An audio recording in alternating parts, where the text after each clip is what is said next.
Now, with barely 4 months before the end of the Jubilee administration, the Treasury CS used the budget to defend President Uhuru Kenyatta's checkered development record. The 3.3 trillion shilling budget detailed the government's past spending on various projects amid growing disquiet over the rising cost of living and the current fuel crisis. But as NTV's senior political affairs reporter Kennedy Mureithi now explains, the environment in which this budget was read is a stark contrast from the government's high-flying start back in 2013. Financial year 2022-2023. The ninth and final budget of the Jubilee administration could not have been a more dramatic story of contrasts. The Jubilee duo that took the country by storm in 2013, with lofty promises of a digital economy, and the Big Four agenda 4 years later, now on the verge of exiting the stage with only a mixed bag. An economy in crisis with runaway cost of living, a fuel crisis and ballooning debt, and a tense political environment.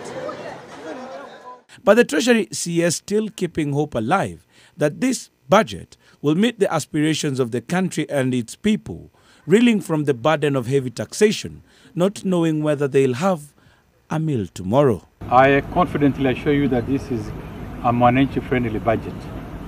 No surprises as you unpack the finance bill. You'll see for yourself that whatever we are proposed to do is for the greater good of the Kenyan public. But analysts believe the government is between a rock and a hard place, with tough political choices to make in the midst of an election campaign, where the president is a key player. The government not wanting to upset the voter, but still under pressure to raise revenue. The government is yet to publish the finance bill that spells out exactly how the CS intends to raise the money. He needs to fund the ambitious budget. While we celebrate the remarkable achievements from the past investments in the priority programs under the economic transformation agenda and the Big Four, the country continues to grapple with various social, economic and environmental challenges.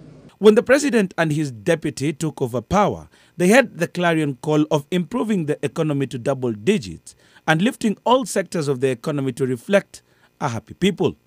That remains a mirage to date, with economic growth yet to touch the 10% mark.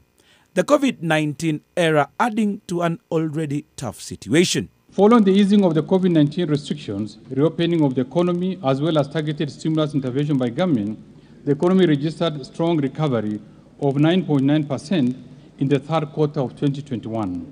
Overall, the economy is estimated to have expanded by 7.6% in 2021.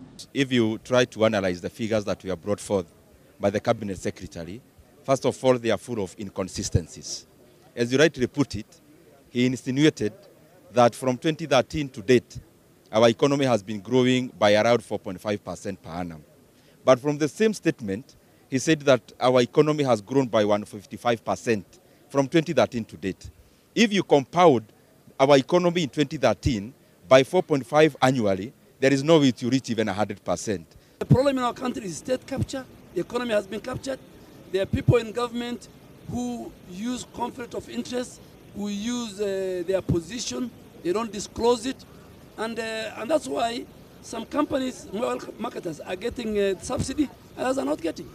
Wakati mwingine tumekubaliana executive, tumeweka taxi juu, tumeweka debt ceiling juu, na tumefanya haya mambo yote. Na hii yote kiwekwa pamoja, ndio sababu unaona Mkenya wa kawaida analea. The president has, however, been credited with taking charge of his second term. The minister and those close to him noting the country has become a construction zone, owing to the increasing number of development projects being initiated. CS Yetani using the budget to largely defend President Kenyatta's administration.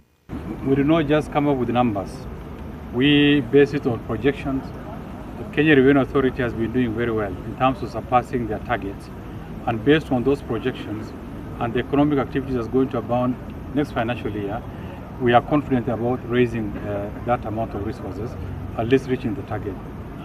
The president will, however, not stay long enough to implement the budget his administration is placing on the table, with that burden set to be passed